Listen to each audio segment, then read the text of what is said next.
Page 328 in our World in Space book, Cave Scientists. Cave Scientists at Work.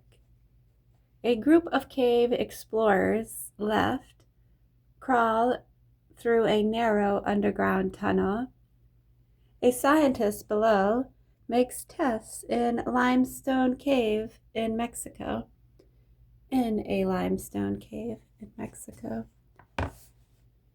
Cave scientists. Watch your head. There's a stalactite. Oops, don't trip over the stalagmite. Where are you? In a cave. Scientists who study caves are called speleologists.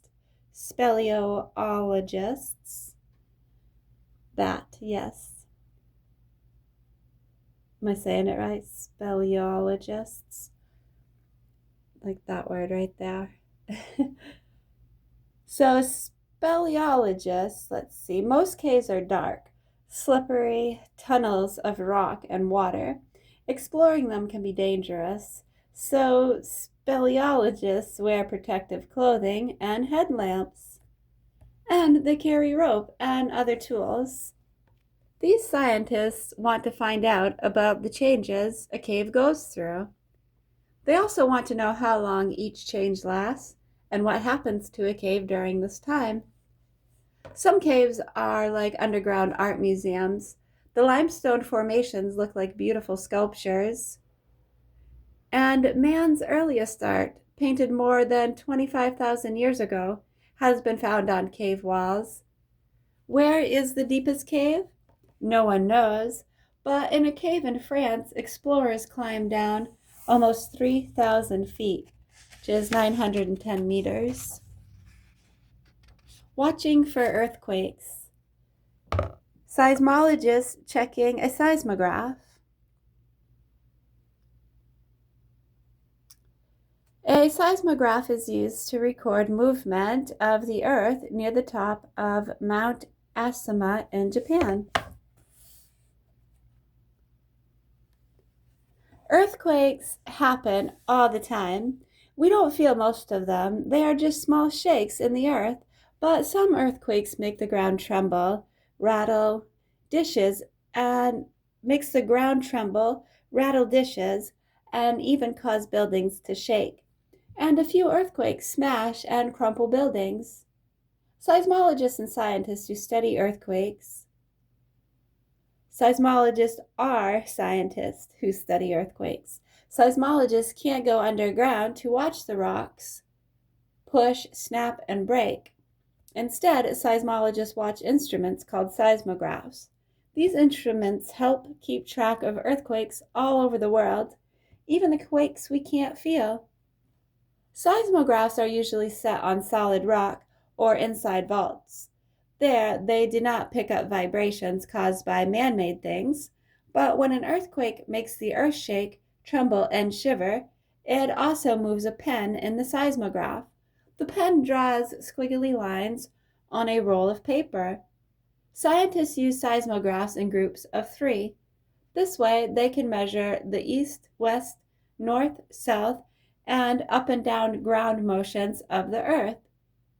A few times, seismologists have been able to predict earthquakes, but there is still much to learn about what causes earthquakes and when they will happen.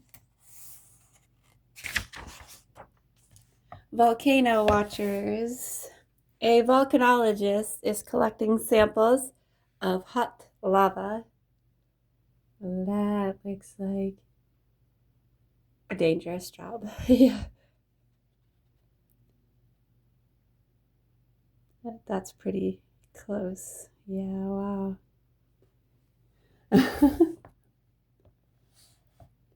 I'm sure, do they have drones that can do that now instead of sending someone so close? I'm sure they take a lot of precautionary measures, assessing the surrounding areas and all that. Volcano watchers. The ground shakes and quivers. Deep in the earth there is a roaring rumble. Suddenly there is a giant explosion. A cloud of steam mixed with dust and chunks of rock shoots out of the top of the volcano. A river of hot, boiling lava, melted rock, pours out of cracks. The lava flows down the sides of the volcano, burning everything in its path. After the lava cools, scientists called volcanologists may visit the volcano to study it. Someday scientists hope to forecast volcanic eruptions. So, to learn more, they climb to the top of the volcano to collect gases. They draw the gas from the boiling bubbles inside. Changes in the gas warn volcanologists when a volcano might erupt. Several machines help scientists watch volcanoes too. A tiltmeter measures the slant of the Earth's surface. When the slant changes around a volcano, it's a sign that the volcano could erupt. A seismograph is used also to show any warning rumbles, shakes, and quivers in the earth. Being a volcanologist means plenty of watching and waiting. Learning about the sea. This is living underwater. An oceanographer uses a device called the sonar to locate underwater sounds. Behind her is the underwater house she stays in.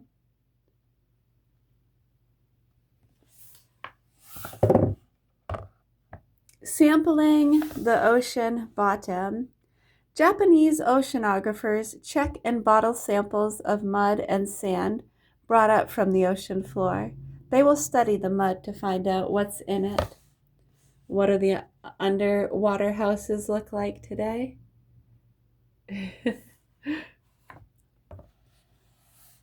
Learning about the sea. Yeah, but can they float?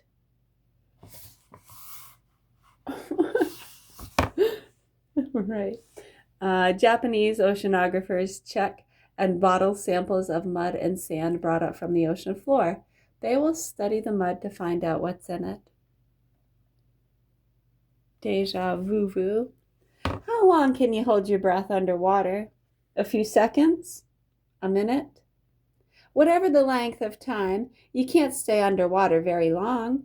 But scientists called oceanographers often swim underwater for hours. Some oceanographers even live beneath the ocean's surface for months at a time. Oceanographers use air tanks, diving suits, or even small submarines while underwater.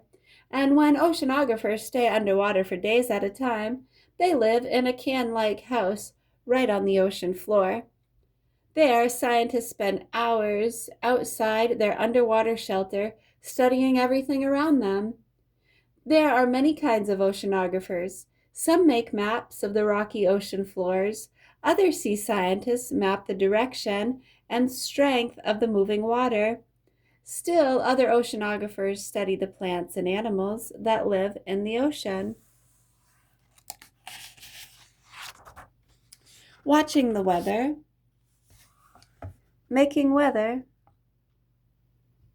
What happens to the weather when a layer of warm air is above a layer of cooler air?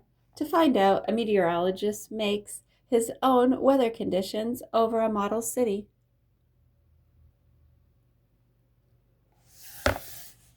Everyone is a weather watcher, but no one knows for sure what the weather will be like tomorrow or next week, not even meteorologists.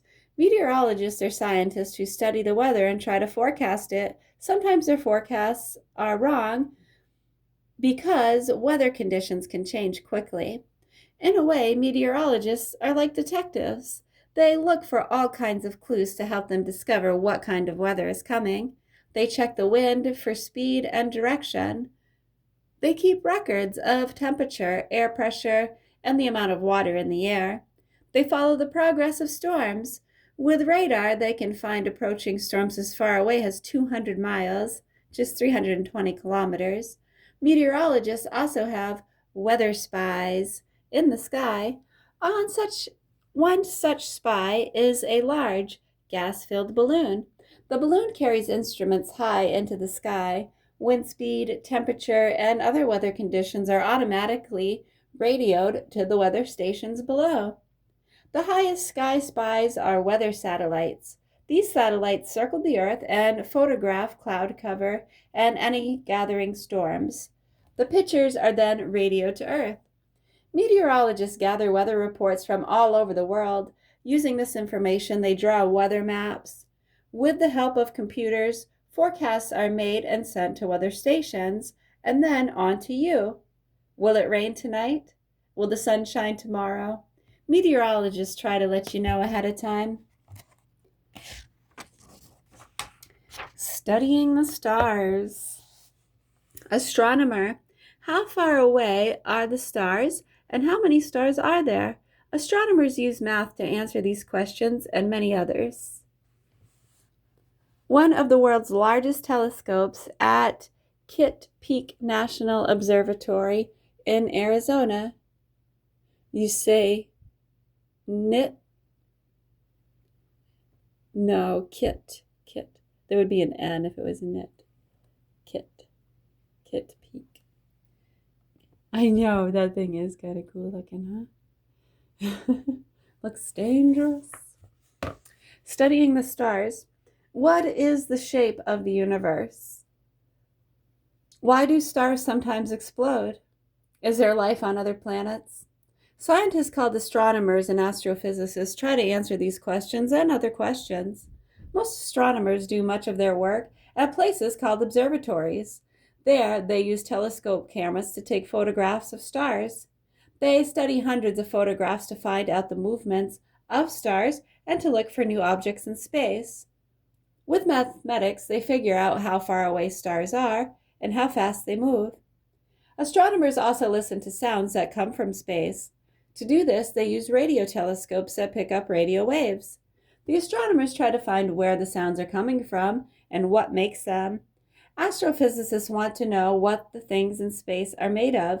For example, they can tell by different colors in the light of a star what chemicals are in the star. They also study other planets to try to find out what they are like. From the work of all these space scientists, we are learning more and more about the amazing universe in which we live. The end. Now we have the glossary, I guess. First word is ammonia. It's a colorless gas. It is often dissolved in water and used for cleaning.